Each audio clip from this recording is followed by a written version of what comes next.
4 months after leaving our jobs and deciding to set up shop, we got to a point where like, okay, we have this really interesting prototype and it does what we say it does, but I have no idea how to build a business around this, right? In the end of the day, that's what needed to happen.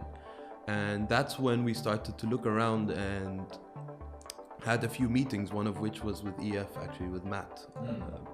And I remember I went to that meeting alone and I went back to Suresh and very distinctly telling him, like, that was one of the first meetings where I felt like someone got what we're trying to do, right? Because we didn't have a lot of meetings back then. We took a couple of meetings, but you know, Matt engaged us on our technological level and clearly had done some research or knew about the space.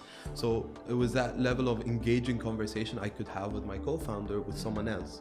I'm like, okay, maybe this is the place for us. And at the time, EF was starting to put out a good amount of businesses, and we could see by meeting more people in the team at EF that, okay, these guys could help us do what we need to do, which is take this prototype and this technology we're interested, put a business idea around it, turn this thing into a company that could potentially work out.